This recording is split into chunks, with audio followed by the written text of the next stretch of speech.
Welcome back to Dropped In. I am so excited and honored and blessed to share my dear, dear sister, soul sister, client, and just the most beautiful soul you've ever met, Julie Jacobs, with you today. Julie, welcome. How are you doing?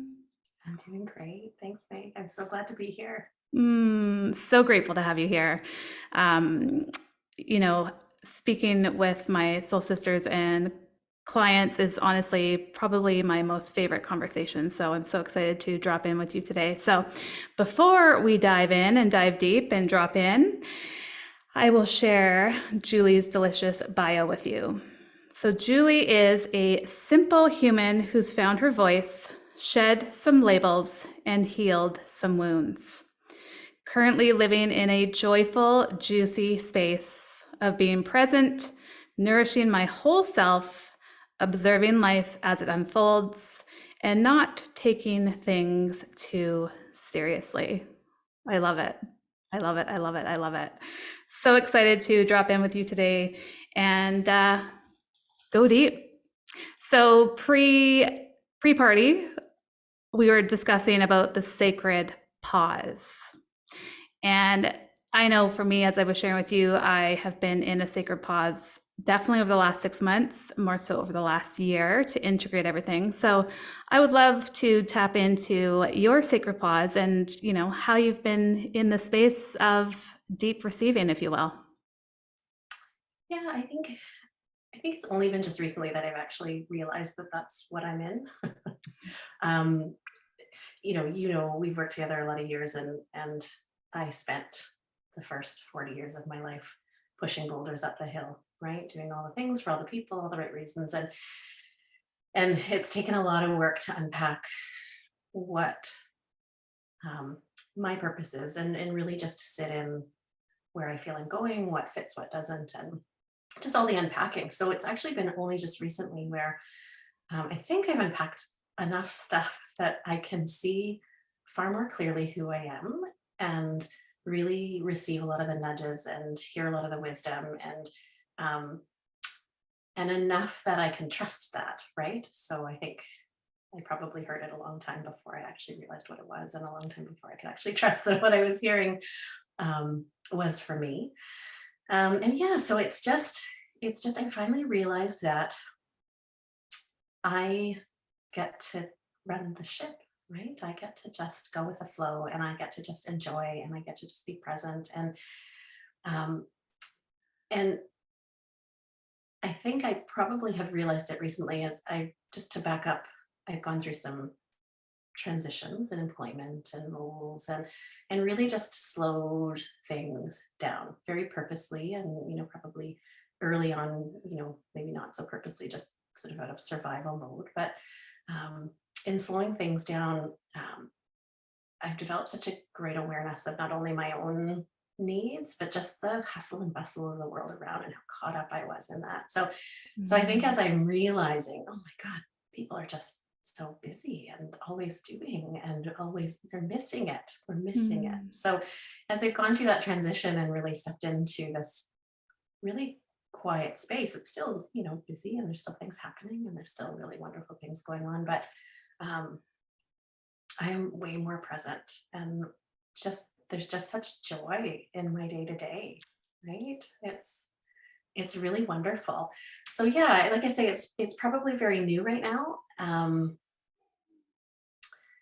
I still struggle a little bit, right? Because surely it couldn't be this good, right? Surely we can't just pause and life can be this amazing, and the invitations come and the messages come, and like it's really kind of fucking magical, and so I'm still just learning how to sit in that and enjoy that without the sort of my past ways of, well, I guess it's time to do something, right? And so Mm. yeah, it's just a bit of that back and forth, and just learning, trying it on as I go, and just finding my way. So yeah, Mm. that's very much where I'm at right now. I love it. And the joy is exuding out of you. Truly, you are glowing, and it's so beautiful Oh, to see. It just makes my heart so happy. oh, thanks, Meg. Yeah, yeah, the sacred pause is so important. I know, essentially, especially in this day and age, the age of Aquarius, like we're at the age of all the information. So we can literally have anything at any given moment within, milliseconds. And to be in this place of constantly learning and growing and evolving and doing and creating and innovating and all the things, it's so important to take that pause and to go into deep introspection as opposed to going on to the next thing and the next thing and the next thing. I know for me personally, if I didn't take that time, especially over the last 6 months, to integrate everything that has come forth into my life, we wouldn't be the embodiment of that leadership that we're seeking or that we desire within ourselves. So I honor you for honoring yourself and being in that sacred pause. And yeah, I'm so excited to see in this space what you co-create, because it is truly a magical place to be in that space of a chrysalis. Yeah, I'm pretty pumped. And I think, the hard part has been, or not really the hard part, but just sort of what I sit with a lot, is really discerning, is it for me now? Mm-hmm. Am I pushing, or is this truly what I'm resonating with? And I think sometimes it's really subtle, Mm-hmm. and so it's been really, I think, fun most of the time, to just really get down to it with myself and, just sit and just know it's time to sit and listen and be really, really clear and, you know, really picking up on those cues of, is it for me or is it not for me? And it's fun. Like it's like I always used to make the analogy of, for a lot of years, I felt like I was given this really beautiful car to drive, right? Um, but nobody gave me the owner's manual. So I was just kind of clumping around in this car, not really knowing how to run it and just driving it like everybody else drives it. And then all of a sudden it's like, I just keep getting pages of the owner's manual. Mm. Right. And it's like, holy smokes, this thing has some features.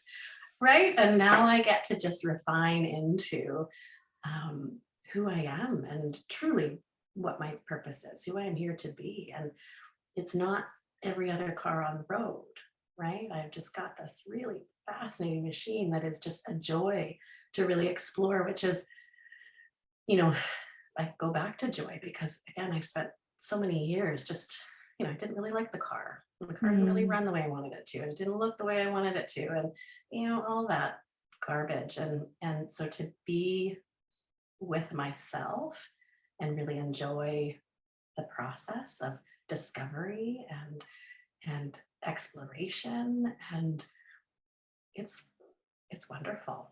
Mm. What a beautiful metaphor. I love that. Mm. I love that. And my friend, that is what you call deep self-trust. So Mm. huge, huge props to you, girlfriend, because it is less than easy for people to develop that sense of trusting their guidance, trusting their truth. And, you just described that so beautifully and eloquently. And yeah, it's like you embody this self-trust, and what a beautiful place to be. Mm. Yeah, it's pretty awesome. Well, Mm-hmm. kudos to you, because I think you are the reason why all of this journey started, I think. Truly.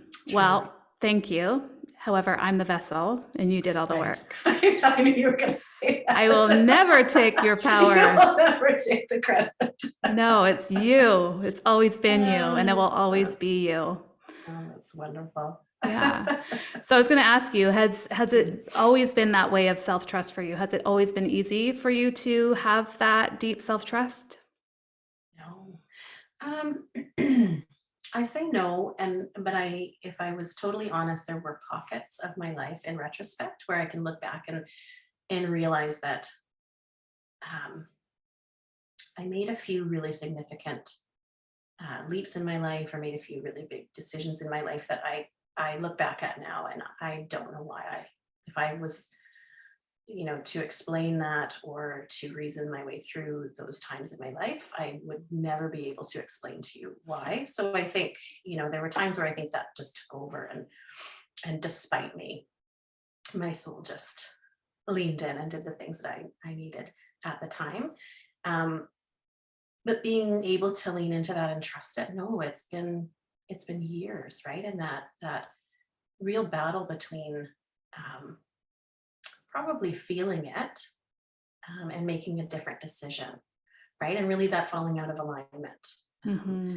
So, for me, it's really palpable.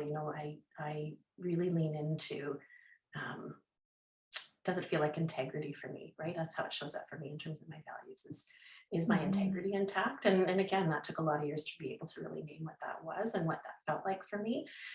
And then it took a lot more years of being able to um, pick it apart and make decisions in the right direction to be able to actually step into alignment with that.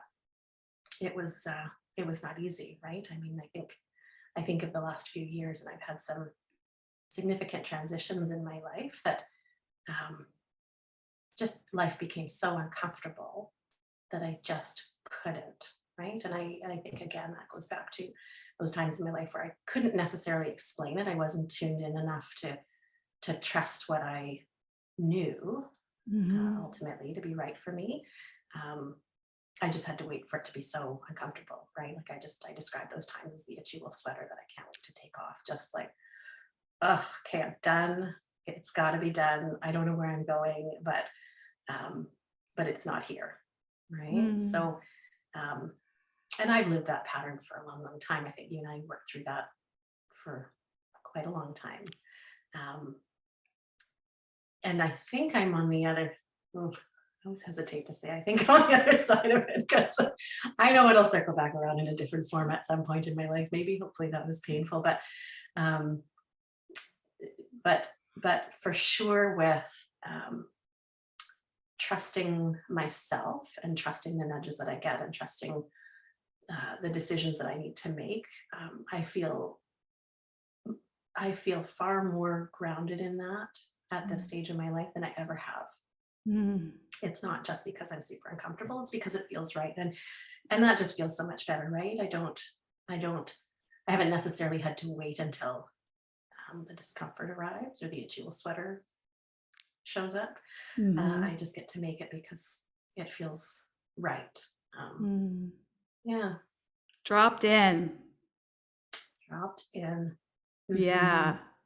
So the itchy wool sweater, would you describe that? I'm familiar with that, but for those listening, is that something that you would perhaps call uncertainty? What can you identify as that itchy wool sweater? Um, so if I were to look back, um, I hold on really tight to things sometimes. And so when I get on a path, um, I generally get down a path for all the right reasons at the time I've made the decision. So, the most recent one for me was a job that I took on that I did because it felt like the right thing to do for me at the time. And I just get into this ride and I commit, right? And I commit um, to the point where I miss all the road signs, right? Like we're Mm. heading off the cliff, and I just commit because I have been a people pleaser for such a long time, and I have this really insatiable need to be liked, and all those Mm. things that show up for me. And so it's shown up over the years where I know it's becoming more and more uncomfortable. I know it's not a fit for me, but I've made this decision and I can just make it better, right? If I just work a little harder, try a little harder, fit in a little harder, do whatever a little harder, I just push the boulder up the hill a little harder. Mhm. Um, and so I keep doing that, right? And it hasn't been a total loss because I think those journeys, when I look back on them, the process of struggling and being so out of alignment and just traveling further and further away from my center, I still do learn a lot about myself, right? Mm. I collect some tools along the way. I have some insights along the way. So it's not a completely fruitless effort. Um, but I haven't always been really connected to my center. So, Mm. like I say, I hold on, hold on, hold on. And then all of a sudden, I'm so far away that that's when, God, this is really uncomfortable, right? I'm out of ideas for how to make this better. Mm. Um, and it's probably all very ego driven at the same time. So that's when the itchy wolf sweater, like that's usually the points in time where it's like I can't even think of what to do. So I've had that pattern over and over again where you get the itchy wolf sweater moment, and the only option that I have is to make a significant change and start over. Mm. And so what is different, I feel, this time, and back to sort of our original conversation on the sacred pause, is that um, I had to make a transition where I think I mentioned to you earlier, I had to change a job. So in this most recent example, and it certainly wasn't the job that called at my heartstrings, but it was just the job that allowed me to rest and pay the bills. Mhm. And that's all I needed at the moment. Um, and as the next little nudges of, what's next, how do we get back on this ride? Um, I've just had um, a much different message come. Just stop, Mhm. right? You're resting and you're paying the bills. Stop.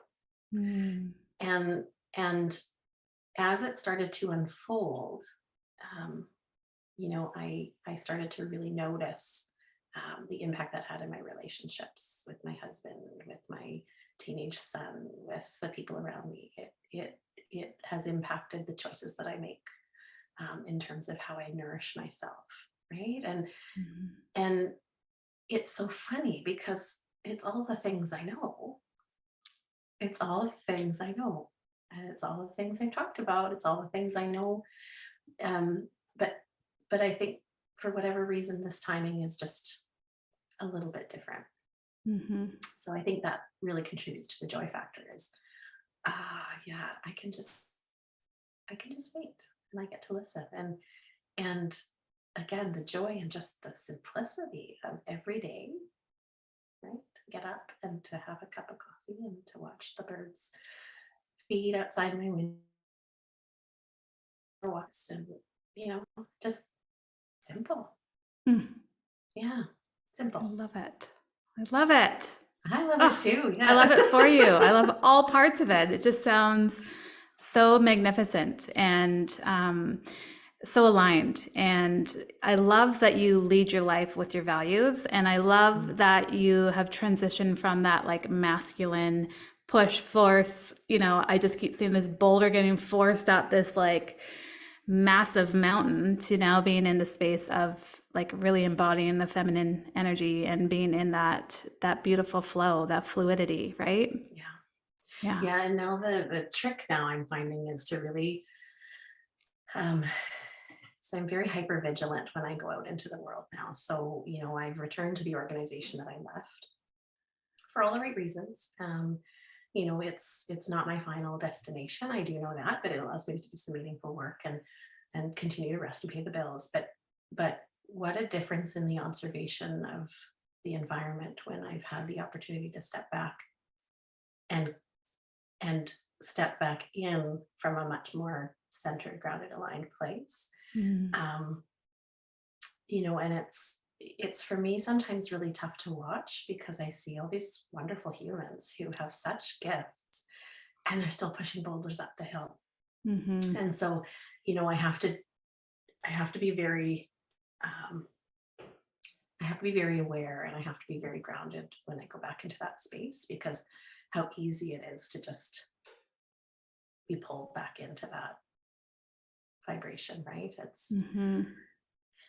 Yeah. So, you know, I I I spend a lot of time pondering and really sort of clearing and cleansing after a day of work, because it's um it's so terrifying to me to go back to um, that place. Mm-hmm. Hmm. Mm-hmm. And, again, to tie into the sacred pause, you're in this space of spaciousness, right? Hmm. And it's such a delicious place to be in. Very. It's so important. So Yeah. important. I know I never in a million years, I mean, I was a nurse, I'm retired now. Um, you are a nurse and also nurse practitioner, Mhm. right? Yeah. And I never in a million years thought I would ever have the space that I do now. Like I start my day with clients at 11 a.m. And it's on Tuesdays and Thursdays.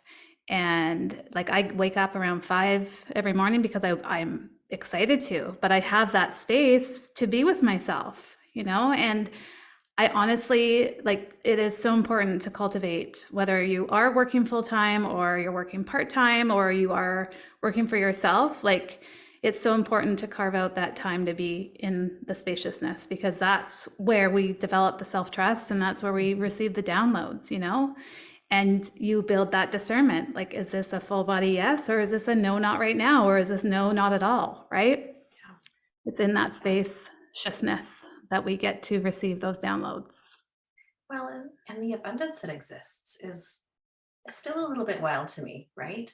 Where, there's still days where I think, surely this flow of abundance will dry up at some point. Surely this is just a real good string of good luck. But, I'm starting to actually trust that, I think it's the law of attraction, right? It's that vibrational pull of the things that are meant to be in my life. And like, it's almost comical. And, I'm sure you know this, right? But it's just really fun to discover this. Mm-hmm. Hmm. Yeah, 100%. Yeah. And again, to tie back into what you were sharing around, like kind of like pushing the boulder up the mountain, Abraham Hicks shares instead of like focusing on letting go, it's like letting in, and that's Mm. exactly the energy, the vibration that we're speaking about right now. It's like being in that space of not necessarily having to let go of anything, but it's in that space of being open to receive and letting in and allowing. Awesome. Yeah, Who would so have thought, powerful. eh? Who would have Five, thought? how many years ago? 5 years ago did we start working together?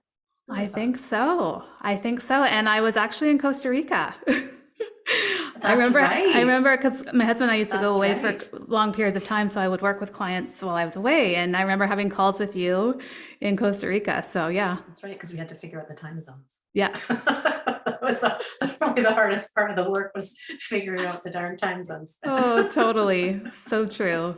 Oh, well, I love you so much, Julie. I Um, am so excited. I mean, just, yeah, so excited to see all of the things come together for you and to see what you co-create, and also just again honor you for being in the space of the sacred pause and integration and embodiment. It's priceless. Yeah. Love you so much. Thank you so much for sharing your magic and medicine with us and with the world. And before we drop out of this conversation, a question I always love to ask my people here is, if someone has that vision or desire to give up or to quit, to throw in a towel, what is a message of hope that you can give them?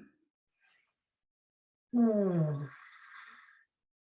So I heard something yesterday that it just popped to my brain as you asked that question. I hope it's relevant, but um, I was doing a meditation and the concept of gravity came, and really feeling into our body and our place in the world as we arrive. And the comment was, um, gravity is the proof that the earth wants us here. Mm. So I have I have arrived at that place over and over and over again in my life, where, like, what is the point? This is so hard. I am over this. Surely this is not the ride I wanted to sign up for. Um, but we each have magic. And I think if I even just look back at the last couple of years and really connecting to the idea that I am here because I am unique, and no one offers the same message or the same magic that I have the ability to, and what a disservice we do to the world to not let that shine. So simply being you is part of your purpose, right? So yeah, it's worth it. It's worth it. It is. I love that. I love it. Go all in on you, baby. Thanks, Meg. Thank you. I love you so much. Love you too. Well, until next time, we will see you on Dropped In. Thank you so much for dropping in with me today. If you loved this episode, I would be forever grateful if you rated and reviewed. And if you feel called to share it with your community on social media, please tag me so I can thank you personally. Until next time, I will see you on Dropped In.